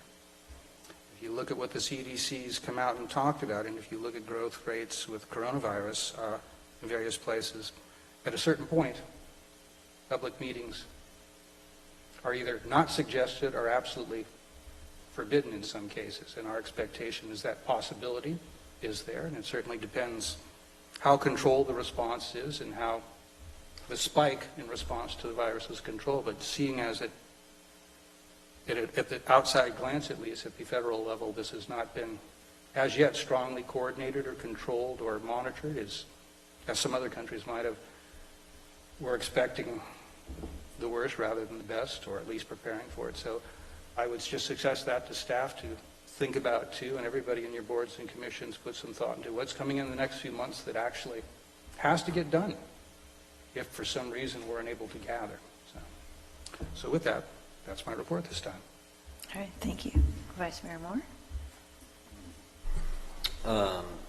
I did attend the Parma Public Agency Risk Management Conference in Monterey a couple of weeks ago with thousands of people. And it was a pretty good conference. A lot of the sessions I attended had to do with workers' comp and some of the trends that are going on in there and what they're doing with the different medical networks. And one of the sessions I thought was extremely interesting was the session on building empathy with your workers' comp clients and your personnel in various cities, because so many don't have that. It was very interesting. And I did attend the Chamber of Commerce annual dinner, which was a very nice event, and recognized community members. And that's it. All right, I'll turn this way. Councilmember Harvey. I've been on a few calls with nothing to report, a couple on Potter Valley and one meeting on composting, but I don't have anything that I can report at this time. Was the Potter Valley the PTA? Councilmember DeLasso. Thank you. Since at our last meeting, which was about 11:30 when we finally got out of here, I said that I would refrain and report out from all those meetings, so I should be done by 11:15 tonight. Yo, So funny. let me just get started. Sit down, Landman. Just a couple of things to report out on. One is Councilmember Harvey and I did attend the Legislative Committee, and Mr. Landman could not attend that one. And it was interesting. So Senator Dodd, one of his first of his 2 appearances here in Cotati within a week, went over a number of bills, a number of them related to the PSPS, specifically related to that. And I'll throw the numbers out, but you don't need to write these down. I can always get these to you. SB 862, which would provide additional protocols for people with needs, physical and medical needs during a PSPS, which we certainly saw firsthand. There was a young child that came in, I think, almost every day with a machine that had to get plugged in the kitchen. So, and there was a couple of other people, too, that came in. SB 872, which is an insurance bill which protects against insurance companies. That's how he identified it. It's really a broad statement, protect against insurance companies. We'll let it go for now. So SB 909, this had to do with the pitch of sirens, that kind of high-low, that would be used only in true emergencies, not just like, chasing somebody down the street kind of thing. So more like evacuation purposes. And are those even used at this point in this area, Chief? Do they? Okay. Yes, that's how he referred to it as well. So he's talking about sort of a broader use, not just like in the SO. And then there was an SB 1099, critical infrastructure allowed, where you could use generators if they were needed, and that these were all again related to the power safety shutdowns. He was up this way because of the toll authority and the possibility of what could go on State Route 37, and to find those millions and millions of dollars that are needed for that project, there was the idea of possibly some toll. And then the representative from Mark Levine's office, State Assembly Member Melissa, was there, and she also talked about several assembly bills that he's working on. One little point that came up when I think Councilmember Landman, was just speaking of the Railroad Avenue work. It just reminded me that day, and Jake McKenzie from the City of Rohnert Park was there, had reminded us that there are 1,900 units, not individuals, but units that are planned in the Sonoma Mountain area, and another 500 units at State Farm. So that's 2,500 homes. If you figure 4 people, there's another 10,000 people. So there's a lot of work that's potentially going to be going on over in that area, probably in the not too distant future, maybe sooner in State Farm, but that's been held up for a long time too. So that was just kind of a quick summary. I did bring up the RENA numbers to the senator, saying that, that something needs to happen as far as the smaller cities go, and I kind of whined for a few minutes and let that go like I typically do. This past Sunday, I did go to Supervisor Rabbitt's talk at New Hope Church regarding the 3 units that are being purchased for former homeless people that'll be moved in. So he did state that, we had asked for a bit of preference of, say, single mothers or single mothers with children, single women, 6 adult men, all in their 50s or older, are moving in. I don't know that he said all of them, but many, if not most, could be all 6, have some form of drug or alcohol dependency. He was very upfront about that. And Barbie Robinson from the health department was there. Actually, he had a cadre of about 12 employees from the county that were there. But there was about 50 people in New Hope Church, and a lot of concerned residents on Arthur Street and on the other side of the creek saying, I'm a parent, I have young children, give me some guarantees of protection. And I mean, he really couldn't. And I did chime in saying that, our police department operates 24 hours a day. And if there's a law that is being broken, you should call our police department, and they will come over and have a discussion with the individual. At a lesser degree, I'm sure that our staff in the police department would go and talk if there were a number of neighbors who would complain about something that's not of an illegal nature. You might go over and just have a discussion with somebody. I didn't really volunteer the police department, but said, they're here, we're here, feel free to contact anybody on the council but me, but there's 4 others. They all have email. Here are their home cells. So, the tenants will pay rent as they can. There will be rent increases. I'm kind of going through some bulleted notes here. There's going to be a 3-sided fence that's built around the property of those residences, it sounds like. People were confused after the meeting. They thought it was going to be built around the church, and it's like, well, no. There's one fence that adjoins the church property there, but other than that, everybody was going to worst-case scenario. I totally get that. And I tried to talk to people afterwards, too, to say, it's very appropriate that we're sitting here in a place called New Hope Church, and I think we need to have some real compassion for people who have a problem. We don't know how they became homeless, but they have a problem, and sometimes that drug or alcohol dependency comes post losing your home. It could very well. And, so, and I said I could be talking differently if it was right next door to me, but I can tell you about 4 or 5 neighbors in my immediate neighborhood that are like these people are fearing. I already have them in my neighborhood. You can't pick your neighbors, okay? So you have to make the best of that situation.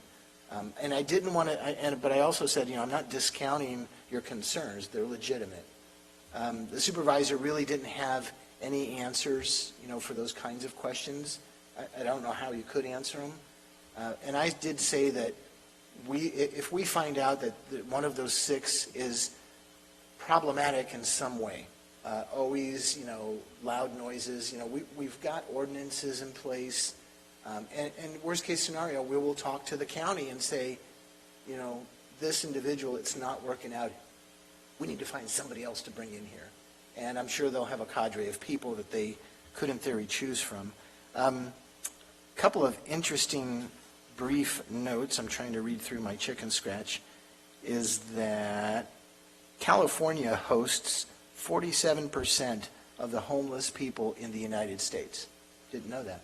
So basically half of the homeless people in the U.S. are in the state of California. And Sonoma County has the highest homeless rate per capita in the country. 3 years ago, we were at 4,000 people. This last time they did a count, it was at 3,000. So maybe there's a little progress being made there. And maybe after these projects and others similar to it, we can put another dent in that and just hope that it becomes long-term, too. So, and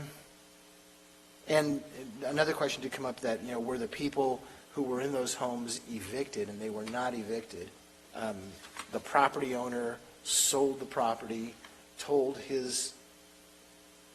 the people who were leasing from him that I'm selling the house, you need to move, and they were given ample time.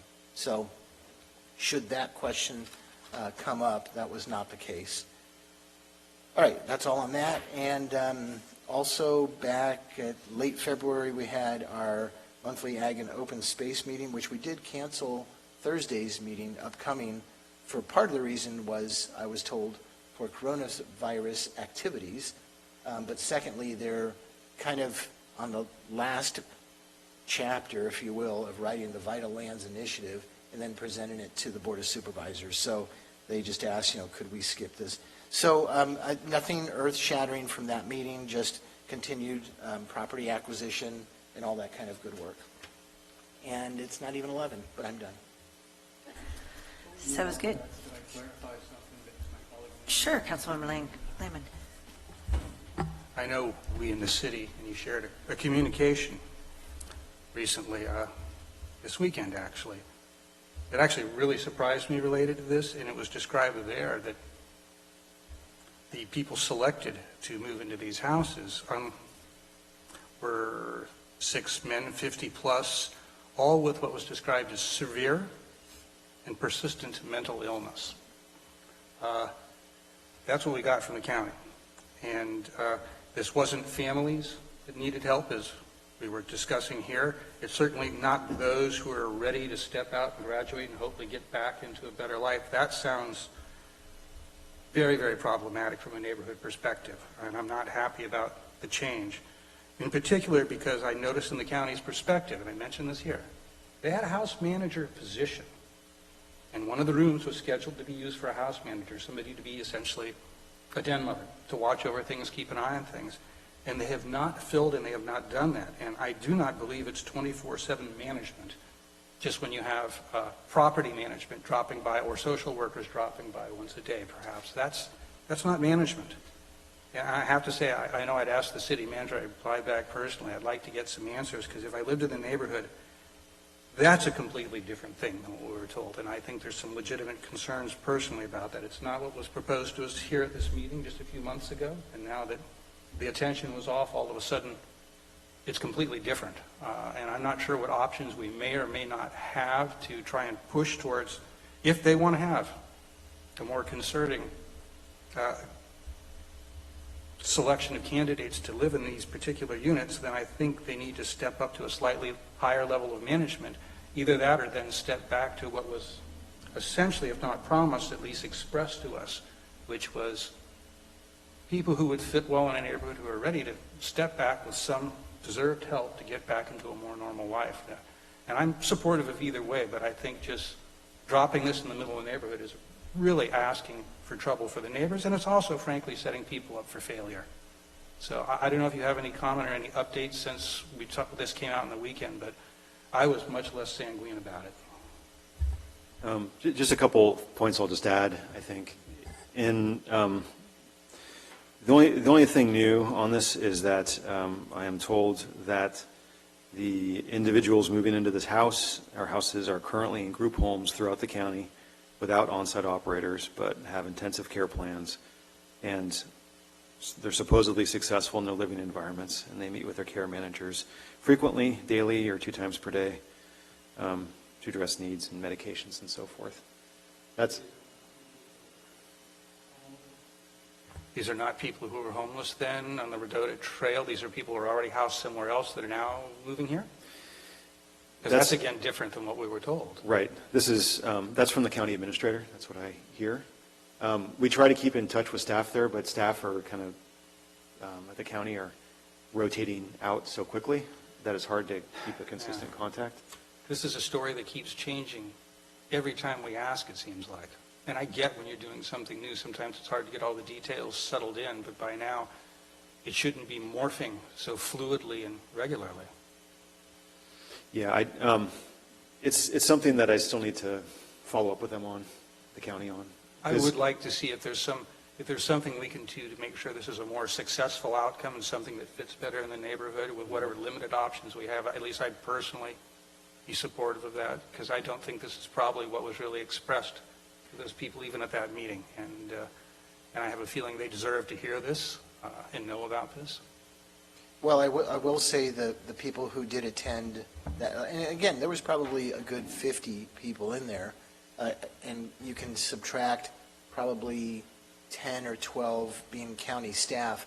And it was Barbie Robinson who said this, and I didn't write it down, so I can't remember really verbatim, but that this scenario is a successfully proven scenario where apparently the 6 individuals have similarities in backgrounds, I mean, going back to, a number of years, and that there's 1 or 2 that are sort of at a higher level of, I hate to use the word success, but I'm just going to use that word for now, and they seem to help the other ones along.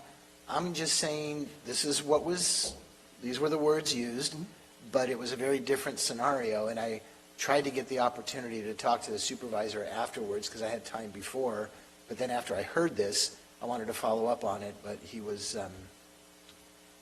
out.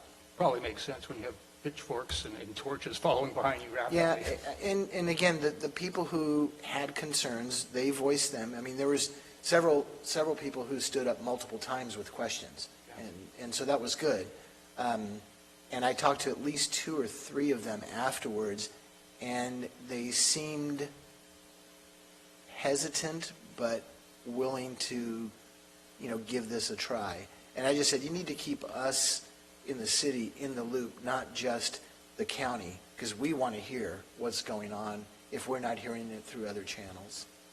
Well, I appreciate, and I'll stop now, Yeah. just because we can't have a back and forth in this and shouldn't, but I just have a real problem with something like this being brought to our community without being thought out and then appropriately and consistently vetted to us. And the rapidly changing nature, and I would describe slightly worsening nature of what's being proposed, at least from a community perspective, is worrisome. And this seems to be a consistent problem of late in some aspects dealing with the county, and at least on this issue. So I personally, I think I've expressed my opinion of it. Thank you for reporting on it. That was good. Yeah, Councilmember Harvey.